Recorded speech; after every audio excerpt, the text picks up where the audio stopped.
ఒకరిది సంతానంపై ఆశ, మరొకరిది పుట్టిన బిడ్డకు పురిట్లోనే రేటు కట్టి అమ్మేంత అత్యాశ. ఆ ఇద్దరి బలహీనతలను క్యాష్ చేసిన డాక్టర్ నమ్రత సరోగసి మోటన చైల్డ్ ట్రాఫికింగ్ కు తెరలేపింది. పదుల సంఖ్యలో శిశువులను కొనుగోలు చేసి అడ్డగోలుగా విక్రయించింది. పటిష్టమైన ఏజెంట్ల నెట్వర్క్తో పాటు కాసులకు గడ్డి తినే డాక్టర్లు ఆమెకు సహకరించడంతో పైసానే పరమావధిగా రెచ్చిపోయింది. డాక్టర్ నమ్రతకు సహాయ సహకారాలు అందించిన వైద్యులు సైతం ఇప్పుడు పోలీసులకు చిక్కి ఓచలు లెక్కబెడుతున్నారు.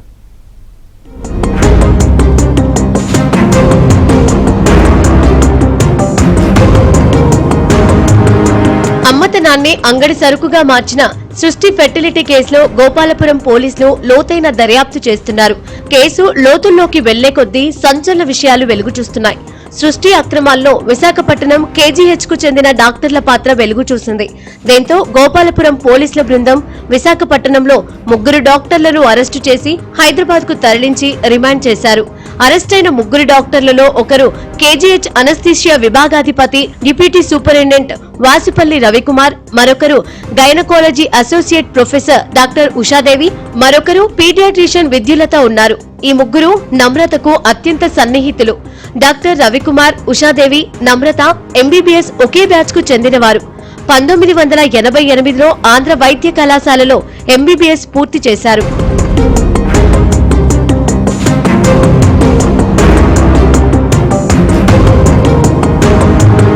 సృష్టి కేసులో అరెస్టైన doctor Vasupalli Ravi KGH anaesthesiology విభాగాధిపతిగా పనిచేస్తూ నమ్రత మోసాల్లో కీలక పాత్ర పోషించాడు. ఈయన మాజీ ఎమ్మెల్యే, వైసీపీ విశాఖ దక్షిణ నియోజకవర్గ బాధ్యులు వాసుపల్లి గణేష్ కుమార్ సోదరుడు. వైసీపీ హయాంలో డాక్టర్ రవికుమార్ బదిలీ అయినా కూడా కొద్ది రోజుల్లో డిప్యుటేషన్ పై తిరిగి కేజీహెచ్ కు వచ్చారు. డాక్టర్ రవికి సృష్టి భాగోతంలో డాక్టర్ నమ్రత భారీగా డబ్బులు ముట్టజెప్పినట్లు తెలుస్తోంది. మరోవైపు డాక్టర్ ఉషాదేవి సృష్టి ఫెర్టిలిటీ సెంటర్లోనే గర్భిణీ స్త్రీలకు వైద్యం అందించడంతో పాటు ప్రసవాలు చేసేదని పోలీసులు చెబుతున్నారు. ఇక డాక్టర్ విద్యుల్లత పీడియాట్రిషియన్ గా ఉంటూ చిన్నపిల్లల ఆరోగ్య పరిస్థితులను పర్యవేక్షించేదని తెలుస్తోంది. వీరంతా కేజీహెచ్ లో విధులు నిర్వహిస్తూనే సృష్టి ఫెర్టిలిటీ సెంటర్లో వైద్య సేవలు అందించారని ఆరోపణలు ఉన్నాయి. సృష్టి కేసులో అరెస్టుల సంఖ్య పెరుగుతోంది. ఇప్పటి వరకు పోలీసుల లెక్కల ప్రకారం 30 మందిని అరెస్టు చేసినట్లు తెలుస్తోంది. మరోవైపు సృష్టి కేసుల ఏజెంట్ల పాత్ర అత్యంత కీలకంగా కనిపిస్తోంది. గర్భిణీ స్త్రీలను గుర్తించడం మొదలు శిశువులను కొనుగోలు చేయడం వరకు కీలక పాత్ర.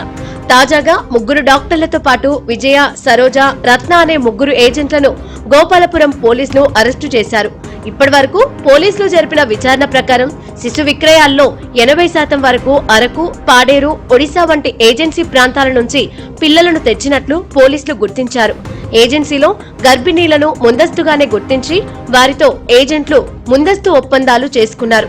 అనంతరం డెలివరీ అయ్యాక ఆ శిశువులకు రేటు కట్టి ఆ పిల్లలను డబ్బులిచ్చిన వారికి సరోగసి పేరుతో ఇచ్చేవారు. సరోగసి కోసం వచ్చిన వారి అండాలు, వీర్యం సేకరించి అద్దె గర్భం ఎవరిదో చెప్పకుండానే డాక్టర్ నమ్రత అండ్ గ్యాంగ్ కథ నడిపించారు.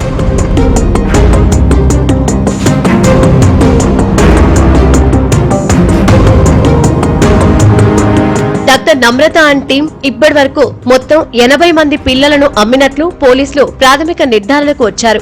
ఒక్కో శిశువును 30 నుంచి 50 లక్షల వరకు విక్రయించి డాక్టర్ నమ్రత కోట్లు వెనకేసుకున్నారు.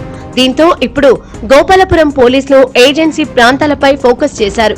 ఏజెన్సీ ప్రాంతాల్లో పిల్లలను ఎవరు అమ్మారు, ఎవరు కొన్నారనే కోణంలోనే పోలీసులు ఆరా తీస్తున్నారు. మొత్తానికి సంతానం లేని వారి ఆశ, పేద గిరిజన మహిళల ఆర్థిక అవసరాలను డాక్టర్ నమ్రత క్యాష్ చేసుకుని విచ్చలవిడిగా శిశువుల విక్రయాలు జరిపారు. ఇందుకు డాక్టర్లు కూడా సహకరించారు. దీంతో వారు కూడా జైలు ఊచలు లెక్కబెడుతున్నారు. ప్రస్తుతం అరెస్టైన 3 డాక్టర్లతో పాటు మరికొంతమంది డాక్టర్ల పాత్ర కూడా ఉన్నట్లు పోలీసులు అనుమానిస్తున్నారు. ఈ కేసులో మరికొన్ని అరెస్టులు ఉండే అవకాశం ఉంది.